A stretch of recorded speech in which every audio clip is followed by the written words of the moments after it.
Hey guys, Coach Mike here with the Fit Source. Are you a dedicated exerciser? Well, this week we're talking about managing exercise and stress.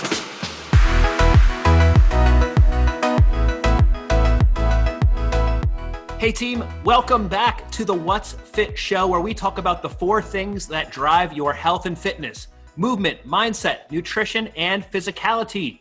Here today, I'm with Coach Jenna. Hey. And Coach Ed. Can we get a hey? Hey. Thank you. Hey. And in a recent episode, we talked about 6 ways to de-stress. So 3 short-term strategies and 3 long-term strategies to help you manage these stressful times. But one of the things that most people don't know is that exercise is actually a stressor. It can be a good stressor, it can be a bad stressor, and we actually need to stress the body to see change with exercise. But how do we manage it to make sure that we are exercising appropriately for what we're trying to accomplish? So we have 3 questions that we want to answer today. How is exercise a stressor? How do I know if exercise is stressing me out? And the last question we want to answer is, what are the most and least stressful exercise choices that you can make so that way you can manage stress appropriately?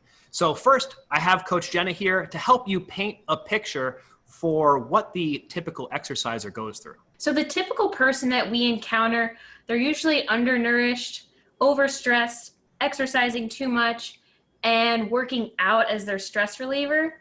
We all know someone who's just like this. And eventually, without addressing their stress and their workouts, they lose interest, they lose motivation, or they get hurt. What happens then? Well, they get burnt out, they stop exercising, stop eating well, and then have to rebound to where they started. Does that sound familiar to you?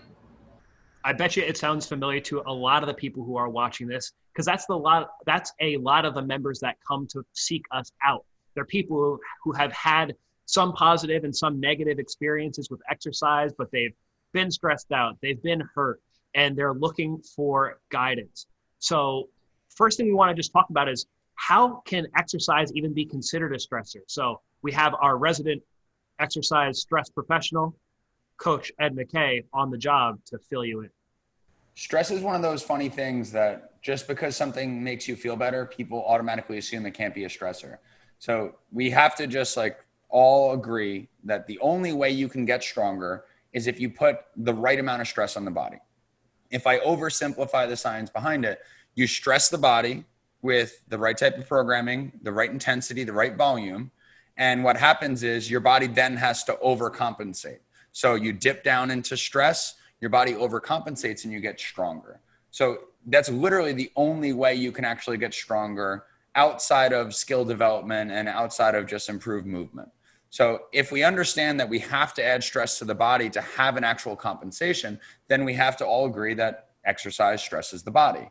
And that's not a bad thing. The idea here is, just because it makes you mentally feel better short term doesn't mean that it's not adding more stress onto your plate. And it's a tough thing for people to understand, but the easiest thing for us to change, and in all reality, the easiest things for any client to change, is to just turn the volume up and down on their workouts. So if we're in a more stressful time of our life and you can't make a major change in your job, and you can't make a direct change to the fact that you have to work from home and do your kids' virtual school instruction, well, the easiest thing to do is to go from 4 workouts to 3, or to have your workouts that used to be an hour long, maybe be 30 minutes long, or maybe on a day that you can feel the stress is a little higher, just skip the workout altogether. So it sounds like kind of what you're saying there, Ed, is people don't realize that they're putting themselves in the hole, and then they're not recovering because they're stressed. So then they just continue to work out and continue to put themselves deeper in the hole. Exactly. And if you think about what professional athletes do, I think a lot of the modalities they choose to recover oftentimes actually get looked at as just simply orthopedic or helping with sore muscles, when in all reality, it's just overall positive input.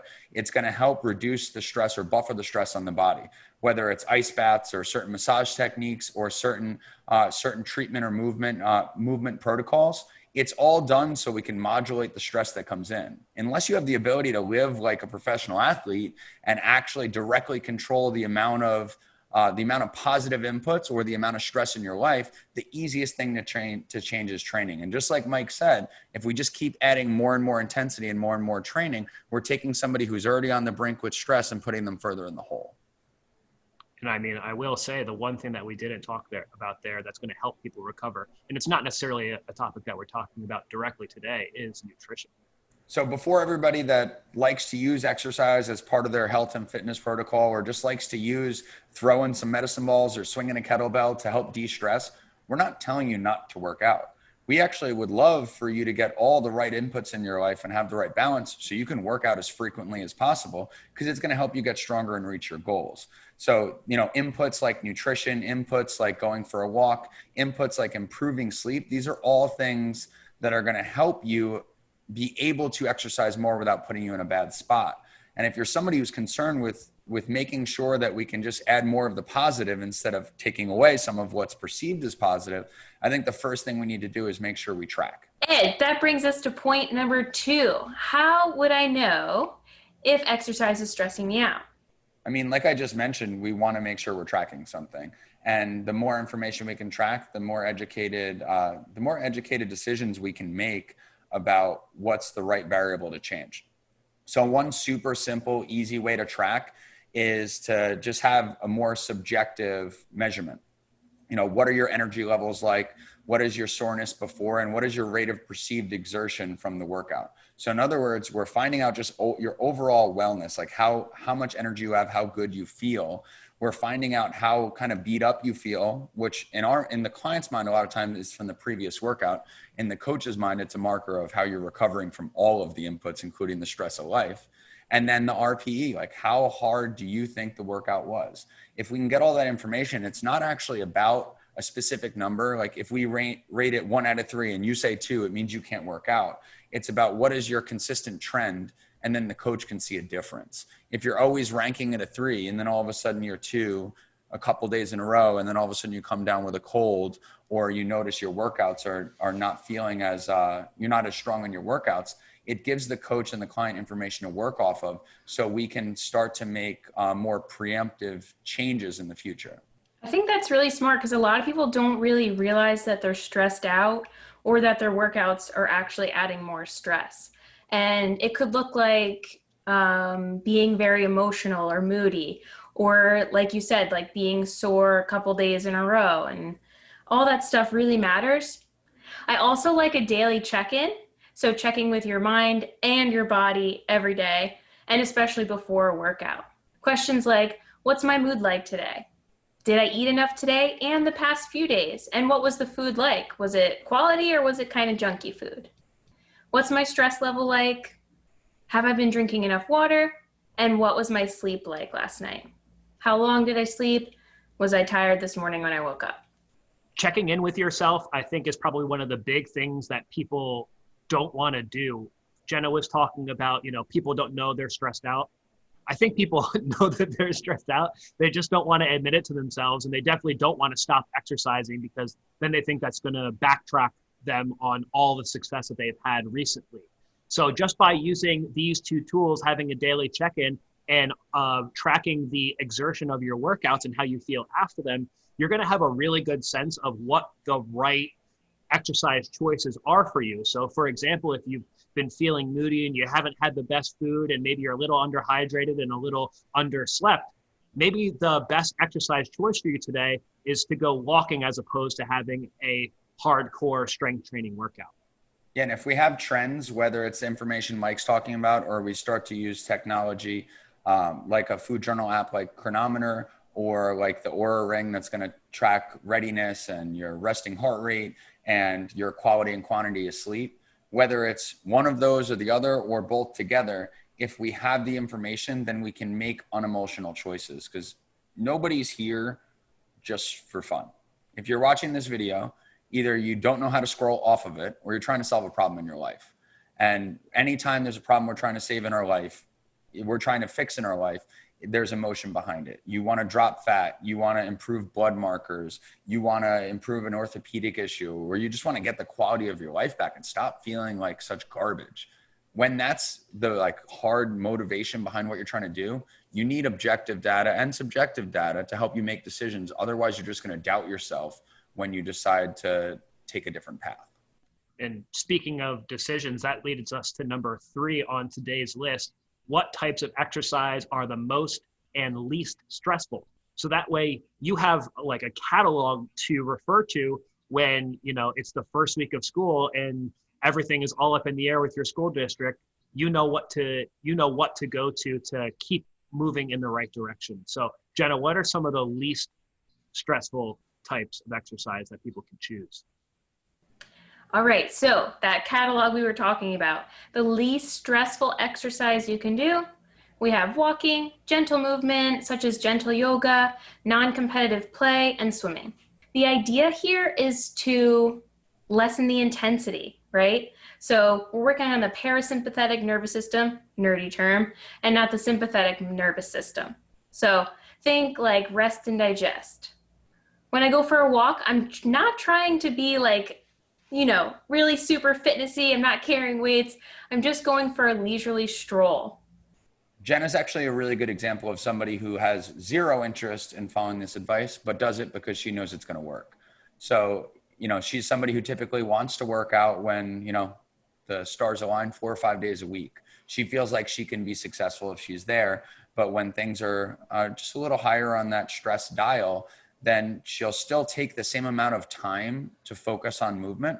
She'll just kind of tilt the scales a little more the other direction. So maybe it's still 5 times, but one day is like a moderate to easy hike and another day is a walk. And then she still gets 3 workouts in. So that 4 or 5 workouts becomes 3. And then she still keeps the habit of spending the time and she still does activities that burn calories. She just lessens the intensity of it. So it just makes it less likely that that stress cup is going to overfill.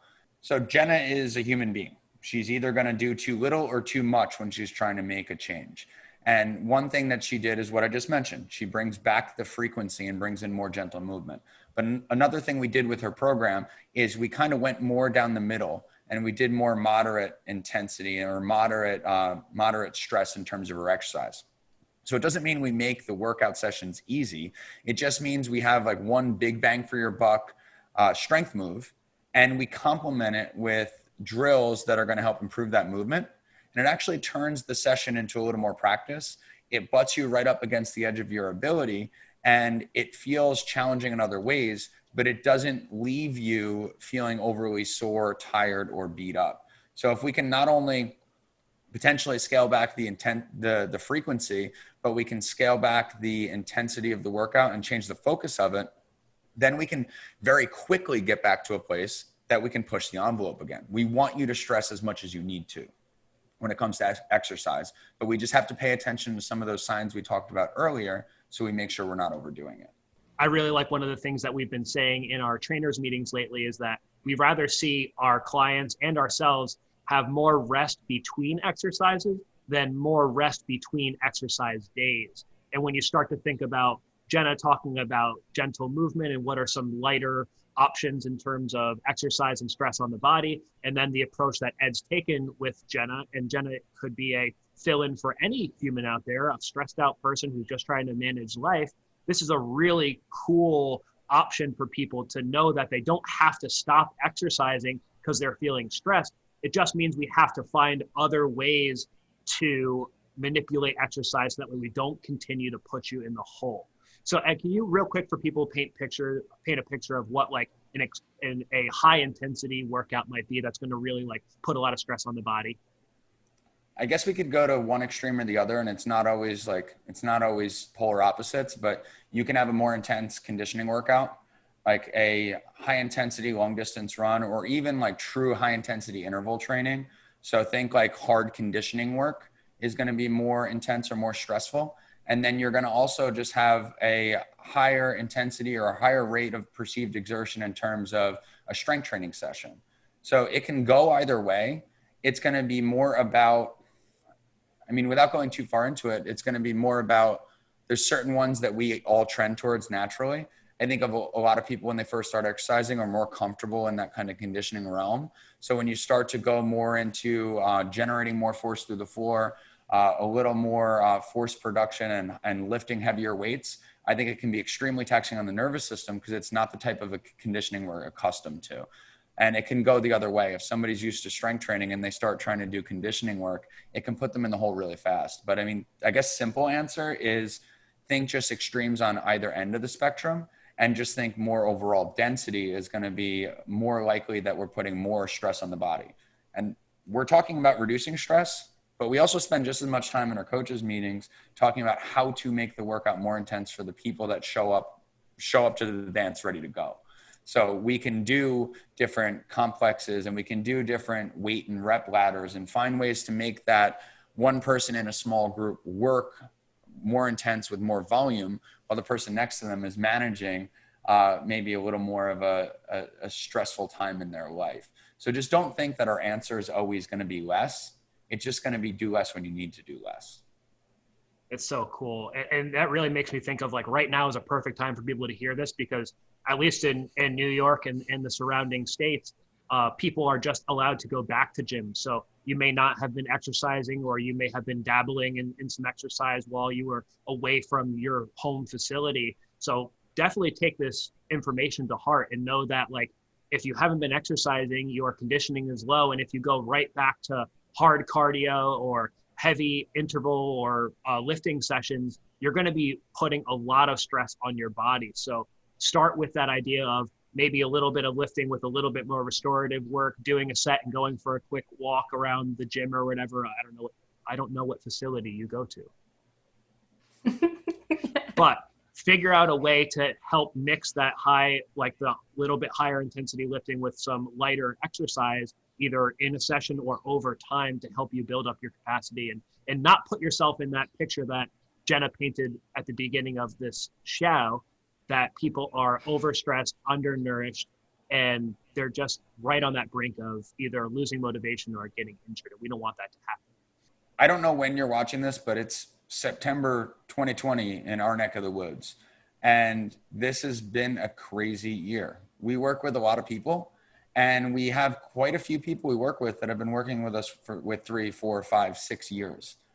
We saw some of them kind of have that blip on the radar when gyms first closed down and we were first transitioning to 100% virtual coaching. And we watched their conditioning and their strength and their capacity come back. But then what we saw is because the overall stress of life right now, even if you're in a great situation, if your work circumstance changes, it takes more mental energy to figure out how to get your job done. If your kids' situation changes and they're great kids and they love doing virtual instruction, then it still takes more mental energy to get them set up. You're not just putting them on a bus like you have every other year. So what we noticed is they got their capacity back, and we had to make sure we kept them a little, kept them a little more under control and either reduce the frequency or the volume or the intensity, because even though they got their conditioning back, they've never been in a situation where that stress bucket, as I keep calling it, was as full already. So just because you've done it before doesn't mean it's going to be the right input now. I think a lot of our members too, Ed, and that's a really good point that you made. You're welcome. I think a lot of our members are really diving into nutrition and why they're actually stressed out in the first place. So as you said before, if your workouts are always intense or too much, or you're undernourished, overstressed, why is that? What's going on? Ask yourself some of these questions. Are you consistently dieting or restricting calories? Are you under-recovering? In other words, not taking the time for low-intensity movement like walking or gentle movement, gentle yoga, swimming. Are you nutrient deficient or eating the wrong types of food for your body? In other words, if you're allergic to dairy or have an intolerance, are you eating dairy all the time because cheese is so awesome? Are you doing too much intense movement like Ed was talking about before? And finally, are you not addressing some important life stressors? So do you need a new job? Do you need to have a big conversation with someone that you're avoiding? So asking these questions just leads to something really important. It's not just how much stress is in your life, because if you're an adult in the real world and you're not independently wealthy and you don't have infinite health, there's going to be stress in your life. So we want to think about not just removing stressors as the only answer. Part of it is just confronting stressors. So starting to notice over time, asking these questions, and starting to notice over time how you respond to stress. I don't know how it's going to turn out, but I've just started to try to do something positive every time that I feel a little more stressed. So yesterday I was stressed with like the idea of logging into virtual education for my daughter, and I just opened up my food journal app. Next time I was stressed about it, I decided to check like what type of food needed to be made later. And a third time later in the day, I just went outside for a walk for a couple minutes.